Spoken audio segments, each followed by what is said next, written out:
Good evening, my fiends. In the 1940s, Universal's torch burned brightly as ever, keeping Gothics alive. But the times and the people and the monsters were changing.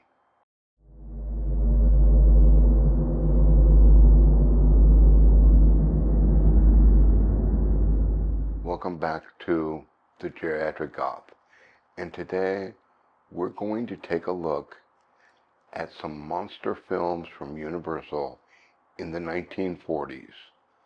Audiences were facing war, and they were wanting something a little different, sometimes with humor, sometimes with song, and the monsters did adapt to the changing times. From the tragic bite of the Wolfman to the mayhem of Frankenstein Meets the Wolfman to the flat-out slapstick comedy of Abbott and Costello Meet Frankenstein. Let's take a look tonight at 5 of Universal's best horror films from the 1940s. The Mummy's Hand, The Wolfman, Frankenstein Meets the Wolfman, The Ghost of Frankenstein, and Abbott and Costello Meet Frankenstein. So without further ado, let's get started right now. Universal kicked off the decade with The Mummy's Hand, not quite a sequel to the 1932 The Mummy, but more of a reboot.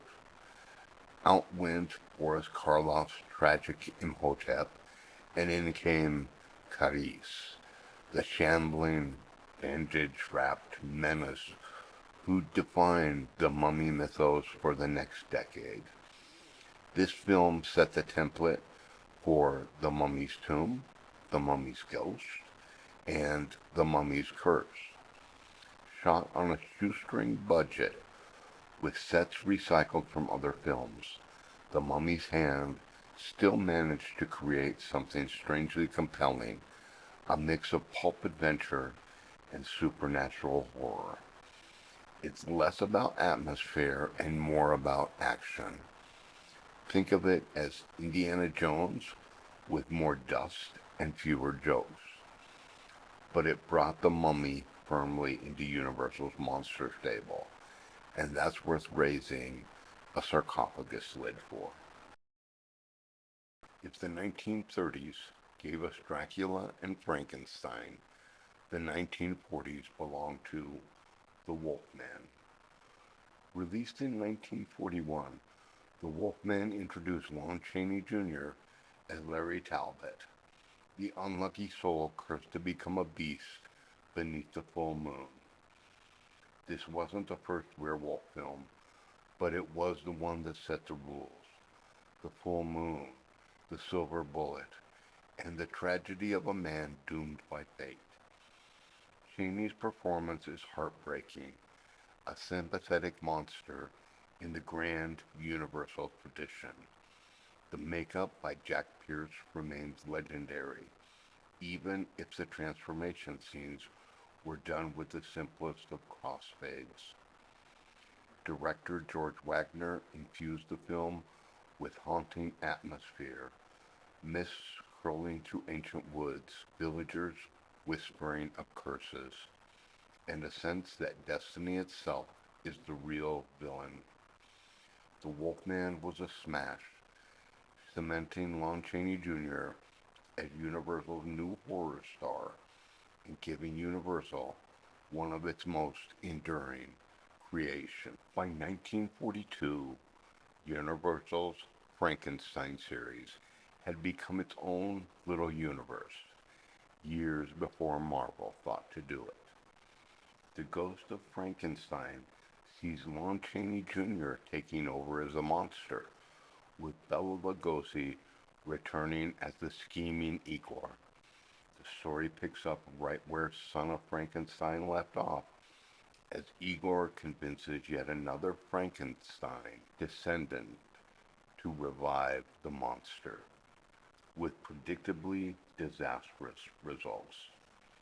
This one leans more into melodrama than menace, but it's got that wonderful sog-soaked Gothic flavor and a surprisingly dark ending when Igor's brain winds up in a monster's body and things go very wrong.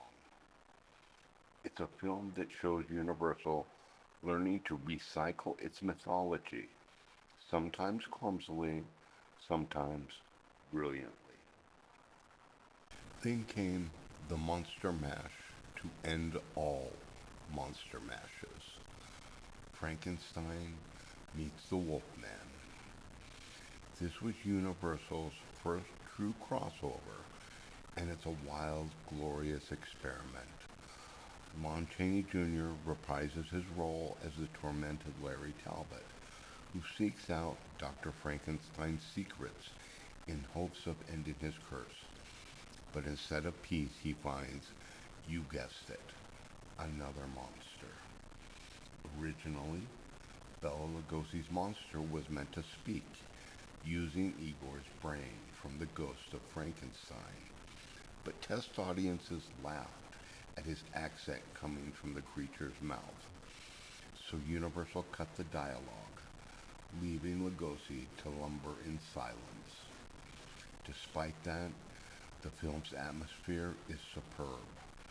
There's a lyrical sadness to Talbot's story, and the final confrontation, lightning flashing, water flooding the castle, is pure Gothic spectacle. It was the first of Universal's Monster Rally films, paving the way for House of Frankenstein and House of Dracula. And then the monsters learned to laugh. By 1948, horror had changed. Audiences wanted humor, and Universal found the perfect balance with Abbott and Costello meet Frankenstein. Part horror, part comedy, all classic. The film brings together Lugosi's Dracula, Chaney's Wolfman, and Glenn Strange's Frankenstein monster, along with the legendary comedy duo. The genius of this film is that Abbott and Costello play it straight. They're terrified, not mocking.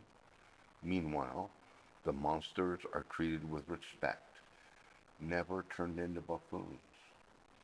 It's a loving farewell to the golden age of Universal horror, a curtain call for the creatures who'd haunted our screens for nearly 2 decades. And fittingly, it was a massive hit, reviving the monster's popularity for a whole new generation. The 1940s were a strange time for horror. The horrors of the war would be enough by the end of the decade to where audiences wanted something definitely lighter. But when you think about how the decade started with the Wolfman and the tragedy and Gothic horror of the Wolfman, quite a change. So, which of these movies is your favorite? Leave a comment in the comments section below and let us know. I love to read your comments, and I read every comment that you folks feel like you can leave me. If you'd like to support the channel, you can do so by buying something from our merchandise store. We have t-shirts, coffee mugs, etc.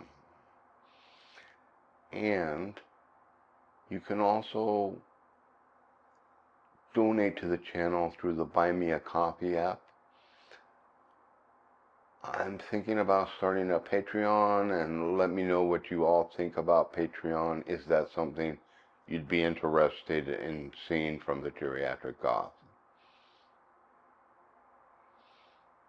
Thank you for watching this channel. Please like and subscribe, and I will see you on our next episode.